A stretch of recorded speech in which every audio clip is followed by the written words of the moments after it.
రాష్ట్ర ప్రభుత్వం ప్రతిష్టాత్మకంగా బీసీ గులనన చేయబట్టింది. అయితే దానిపై వివాదం కొనసాగుతుంది. దీన్ని ప్రజల్లోకి తీసుకెళ్లడానికి ప్రభుత్వం ఎలాంటి ప్రణాళిక అమలు చేయబోతోంది? బీసీ సంక్షేమ శాఖ మంత్రి పొన్నం ప్రభాకర్ మనతో ఉన్నారు. ఒకసారి అడిగి తెలుసుకునే ప్రయత్నం చేద్దాం. ఈ బీసీ కులగణన మీద ఒక వివాదం చెలరేగుతుంది. కామారెడ్డి డిక్లరేషన్ ఈ లెక్కింపులోనే తేడా ఉందని చెప్పేసి అంటున్నారు.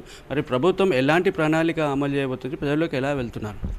దేశంలో మొట్టమొదటిసారిగా తెలంగాణ రాష్ట్రము రాహుల్ గాంధీ గారి ఆకాంక్షలకు అనుగుణంగా గౌరవ ముఖ్యమంత్రి రేవంత్ రెడ్డి గారు, ఉప ముఖ్యమంత్రి బట్టి విక్రమార్క గారు, sub committee chairman Uttam Reddy గారు, సహచర మంత్రులు, శాసనసభ్యులు, యావత్ చీఫ్ సెక్రటరీ గారి నేతృత్వంలో ఐఏఎస్ అధికారులను ప్లానింగ్ డిపార్ట్మెంట్ కంప్లీట్గా ఇన్వాల్వ్ చేసి 1,00,000 మంది ప్రభుత్వ ఉద్యోగులతోటి ఇంటింటికి, అందులో కూడా 150 ఇండ్లకు ఒక గ్రూపింగ్ చేసుకొని ఒక పర్యవేక్షకుని పెట్టుకొని 10 మంది పర్యవేక్షకుల పైన ఒక సూపర్వైజర్ని ఇచ్చి మండల స్థాయి మళ్ళీ పర్యవేక్షణకి వికేంద్రీకరణ ద్వారా చీఫ్ సెక్రటరీ నుంచి గ్రామ స్థాయి వరకు ఒక 150 ఇళ్లకు ఒక ప్రక్రియ ద్వారా చేసినాం. నేను పూర్తిగా అందులో ఇన్వాల్వ్ అయి ఉన్నాను. గతంలో ఎప్పుడు కూడా బీసీలకు సంబంధించిన సంఖ్య లేదు. కేసీఆర్ గారి 2014 ఎస్కేఎస్కు సంబంధించి అథెంటిసిటీ లేదు. ఎక్కడ కూడా దాన్ని టేబుల్ చేయలేదు, అసెంబ్లీలో పెట్టలేదు, క్యాబినెట్ అప్రూవ్ చేయలేదు, లేకపోతే దానికి సంబంధించినటువంటి ఒక డిపార్ట్మెంట్ తరఫున, జనరల్ అడ్మినిస్ట్రేషన్ డిపార్ట్మెంట్ తరఫున నోటిఫై చేయలేదు. ఇది మేము ఇలా జరిగినటువంటి సర్వేను క్రోడీకరించుకొని సబ్ కమిటీ రిసీవ్ చేసుకొని రివ్యూ చేసుకొని క్యాబినెట్లు పెట్టి క్యాబినెట్ అప్రూవ్ చేసుకొని సభలో ముందుంచినాం. దీనికి సంబంధించి 4వ తారీఖు 2వ నెల ఫిబ్రవరిలో 2024లో క్యాబినెట్ అప్రూవ్ అయితే నేను బలహీన వర్గాల మంత్రిగా శాసనసభలో మీ ముందు అందరి ముందు ఉంచి తీర్మానం చేసుకున్నాం. దాని తర్వాత ప్రక్రియ జరిగింది. ఒక రోడ్ మ్యాప్ స్టార్ట్ అయింది. ఇలా 56% బలహీన వర్గాల వాళ్ళు ఉన్నారు. 56%కి మనం సప్లాన్ అడుగుదామా? 56%కి సంబంధించిన నిధులు ఏ విధంగా ఇస్తారు? 56%లో వివిధ కులాలకు సంబంధించినటువంటి చేయూత పథకం ద్వారా వాళ్ళ కుల వృత్తుల అభివృద్ధికి ఏం కార్యాచరణ తీసుకుంటారో అడుగుదాం. ప్రభుత్వాన్ని మనం ఒప్పిద్దాం. పొలిటికల్ రిజర్వేషన్లు 42% ఇవ్వడానికి మా ప్రభుత్వం సిద్ధంగా ఉంది. ఇది ఒకటే మొదటిది చివరిది కాదు కదా కుల సర్వే. మేమైతే రాహుల్ గాంధీ గారు దేశం మొత్తం చేయమని అడుగుతా ఉన్నాడు. ఆ డిమాండ్ చేద్దాం. ఎవరెంతో వారికంతా అని రాహుల్ గాంధీ గారు ఇంత పెద్ద ఎత్తున నినాదం తీసుకొని పోయే సందర్భంలో మనం తెలంగాణలో దేశంలోనే ఒక రోల్ మోడల్గా ఉండే చేసిన అంశాన్ని విమర్శ చేసి, క్రిటిసైజ్ చేసి, స్టాండర్డీ దెబ్బతీసి దేశం మొత్తం మీద మళ్ళీ ఇటువంటి పని చేయకుండా ఉండేటువంటి అధైర్యపడే పరిస్థితి తేవద్దని నేను అందరూ కూడా మేధావులు కోరుతాను. ప్రజల ముందర మేము అటువంటి బలహీన వర్గాల లెక్క తప్పు చెప్తే మాకు రేపు పొద్దున రాజకీయం ఉనికుంటుందా? నేను బలహీన వర్గాల బిడ్డను అటువంటి తప్పు జరుగుతుంటే చూస్తూ ఊరుకుంటామా? దయచేసి అటువంటి ఆలోచన లేదు ముఖ్యమంత్రి రేవంత్ రెడ్డి గారు. మాకంటే ఎక్కువ కూడా రాష్ట్రంలో రాహుల్ గాంధీ గారి ఆలోచన, నాయకుడు ఆలోచన ప్రకారం నడిచే పార్టీ కదా మాది. తప్పకుండా ఇలా మా దగ్గర కనీసం తప్పు జరిగితే అడగగలిగే శక్తి ఉన్నది మా దగ్గర. టీఆర్ఎస్ పార్టీలో అట్లా అడగడానికి శక్తి లేదు. టీఆర్ఎస్ పార్టీలో మేము అడుగుతా ఉన్నాం. ఇలా మీరు రాజకీయంగా విమర్శలు చేస్తూ ఉన్నారు, ప్రేరేపిస్తున్నారు. మీరు అధికారంలో ఉన్నప్పుడు బలహీన వర్గాల వారు ఒక ఆయన గొంతెత్తితే రాజేందర్ బయటకు పంపారు. ఇవాళ మీ పార్టీలో అధ్యక్షుడు, కార్యనిర్వాహక అధ్యక్షుడు, శాసనసభ పక్ష నాయకుడు అన్ని బీసీలకే లేవు కదా. ఒక్కటన్నా బీసీకి ఇవ్వండి. 3 మీ కుటుంబ సభ్యులు ఉన్నారు కదా, అది మాత్రం అడగద్దు. సర్వేలో పాల్గొన్నారు, సర్వేను అవహేళన చేస్తారు, మీరు మాట్లాడతారు. ఎట్లన్నా ఎవరైనా సర్వేలో పాల్గొన్న వాళ్ళు మాట్లాడే హక్కు ఉన్నది. సర్వేలో పాల్గొన్న వాళ్ళు మాట్లాడి బైకాట్ చేసే హక్కు ఎక్కడిది? బీసీ జాతికి క్షమాపణ చెప్పాలి మీరంతా. దయచేసి బీసీ మేధావులు అనేక మంది పేర్లు నేను చెప్పిన వాళ్ళందరూ వ్యక్తిగతంగా కలుస్తాం. తప్పకుండా సమావేశం పెడతా. జరిగిన పరిణామాలన్నీ వివరిస్తాం. జరుగుతున్నటువంటి ప్రక్రియలో సహకరించి నిర్ణయం నుంచి నివేదిక నుంచి అమలు దిశలో రోడ్ మ్యాప్ వేసుకుందాం. దేశం మొత్తం మంచి ప్రశంసిస్తూ ఉన్నారు. కాబట్టి ఇక్కడ ఉన్నటువంటి వాళ్ళు దయచేసి ఆలోచన చేయండి. ఒక్క చిన్న 1% కూడా రాంగ్ లేదు. మీకు అట్లా ఏమైనా అనిపిస్తే నా దృష్టికి తీసుకురండి. నేను మంత్రిగా అడుగుతా ఉన్నా, మీ ప్రతినిధిగా అడుగుతా ఉన్నా, ఇలా ప్రభుత్వంలో ఉన్నటువంటి బలహీన వర్గాల ప్రతినిధిగా అడుగుతా ఉన్నా. దయచేసి ఈ యొక్క అంశాన్ని రాజకీయం చేసే ప్రయత్నం వద్దు. మన వర్గాలకు న్యాయం చేయాలి. 56% మనమని తెలిసింది. ఆ 56%కి ఎటువంటి పథకాలను తీసుకురావడానికి కొరకు, సబ్లాన్ తేవడానికో, రిజర్వేషన్లు అమలు చేసుకోవడానికో, ఉద్యోగాల్లో అవకాశం రావడానికి, సెల్ఫ్ ఎంప్లాయ్మెంట్ కావచ్చు, స్కీమ్స్ తయారు చేసే విధంగా ప్లాన్ చేయాలని నేను ఈ సందర్భంగా అందరూ కూడా హృదయపూర్వకంగా కోరుతా ఉన్నా. ఒకవైపు ప్రతిపక్షాల నిరసన కొనసాగుతుంది, మరోవైపు ఎమ్మెల్సీ ఎన్నికలు, త్వరలో స్థానిక సంస్థల ఎన్నికలు జరగబోతున్నాయి. ఈ ప్రవాహం ఎలా ఉండబోతుంది? అందుకే నిన్న సిఎల్పి సమావేశంలో కూడా మేము ఒక నిర్ణయం తీసుకున్నాం. యావత్ తెలంగాణలో 119 నియోజకవర్గాల్లో జరుగుతున్నటువంటి అనేక కార్యక్రమాలు చేయాలి. రేషన్ కార్డులు ఇస్తూ ఉన్నాం, ఇంధనం ఇళ్ళు ఇస్తూ ఉన్నాం. ఇలా అనేక కార్యక్రమాలు చేసిన మా పార్టీ ఈ 2 అదనపు అంశాలను కూడా, ఇది చారిత్రాత్మక నిర్ణయాలు, చాలా కాలంగా పెండింగ్, స్వాతంత్రం వచ్చినప్పటి నుంచి డిమాండ్ ఉన్నటువంటి అంశాలు. 1931లో ఎప్పుడో సర్వే జరిగింది, కుల సర్వే, కులాల పరంగా. మళ్ళీ ఎక్కడ కూడా దేశంలో జరగలేదు. ఇలా బీహార్ లాంటి ప్రాంతాల లోపల జరిగినా సరైన నివేదిక లేకపోయింది. ఇది నివేదిక, నిర్ణయంతో పాటు నివేదిక, సర్వే 1,00,000 మంది ప్రభుత్వ ఉద్యోగులను చేసి ఏమనంటే కేసీఆర్ గారు ఒకరే రోజు సకల కుల సర్వే చేసి ఎట్లా శాంటిటీ? ఎవరిని పడితే వాడిని పెట్టి చేసారు. ఆ లెక్కలన్నా కనీసం ప్రభుత్వం దగ్గర ఉన్నాయా? ప్రభుత్వం దగ్గర ప్రొడ్యూస్ చేసారు అది లేవు. అందుకే ఈ అంశం మీద కాంగ్రెస్ పార్టీ శాసనసభ పక్షం నిన్న నిర్ణయం తీసుకుంది.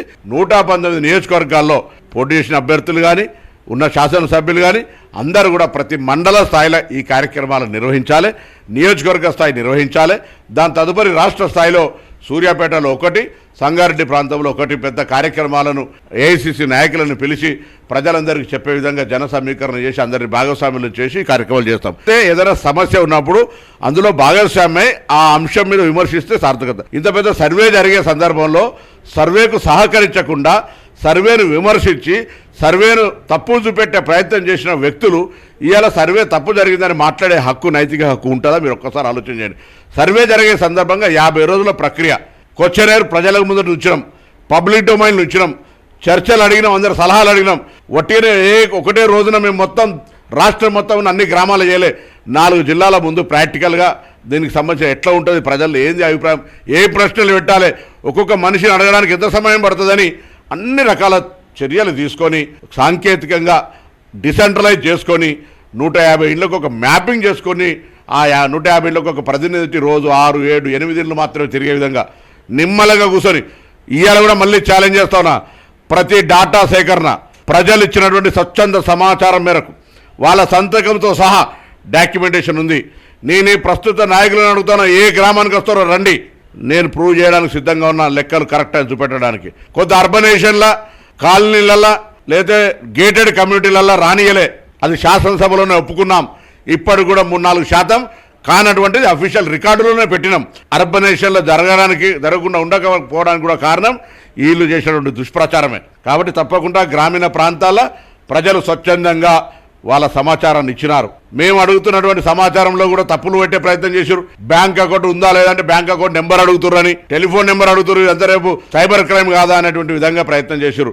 అటువంటి అన్ని ఓవర్కమ్ చేసి ఇలా తెలంగాణ సమాజంలో 1,00,000 మంది ప్రభుత్వ ఉద్యోగుల సహకారంతో planning department, BC commission, dedication commission, BC మంత్రి, ఉప ముఖ్యమంత్రి, సబ్ కమిటీ చైర్మన్, గౌరవ ముఖ్యమంత్రి, పార్టీ అధ్యక్షుడు, ఏఐసిసి నాయకత్వం, అటు చీఫ్ సెక్రటరీ, ఇంతమంది పర్యవేక్షణలు జరిగిన తర్వాత ఏదైనా తప్పు జరిగితే ఎవరైనా నూకుంటారా?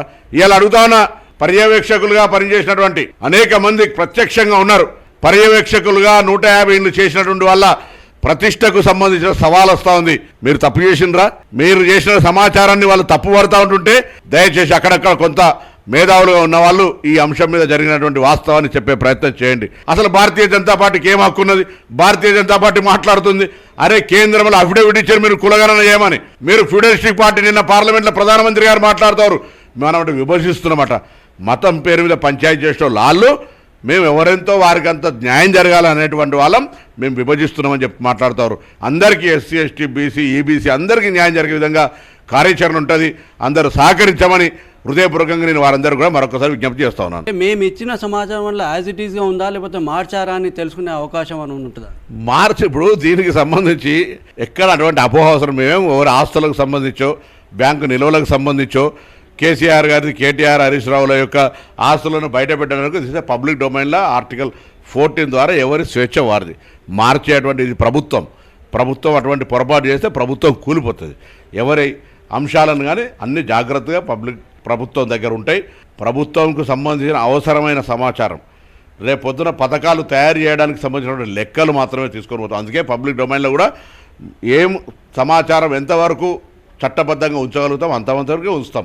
1,00,000 మంది అయితే ఈ కార్యాచరణలో పాల్గొన్నారు, ఇంక్లూడింగ్ చీఫ్ సెక్రటరీ గారి నుంచి క్షేత్రస్థాయి దాకా భాగస్వాములైన వాళ్ళంతా ఈ జరుగుతున్నటువంటి ఆరోపణల పట్ల నిజంగా స్పందించాల్సిన అవసరం ఉన్నది. కార్యక్రమాన్ని ఎంత చిత్తశుద్ధితోటి, ఎంత పారదర్శకంగా, ఎంత క్షేత్రస్థాయిలో ఇన్ని లక్షల మందిని 160 కోట్ల రూపాయలు ఖర్చు పెట్టి చేసినామో దీన్ని కొంత అప్రతిష్ట పాలు చేసినప్పుడు మనందరం సమిష్టిగా ఇది జరిగినటువంటి వాస్తవాన్ని చెప్పే ప్రయత్నం చేయాలని ఇందులో భాగస్వాములైన ప్రతి ఒక్కరిని పత్రికా వారిని కూడా కోరుతా ఉన్నా.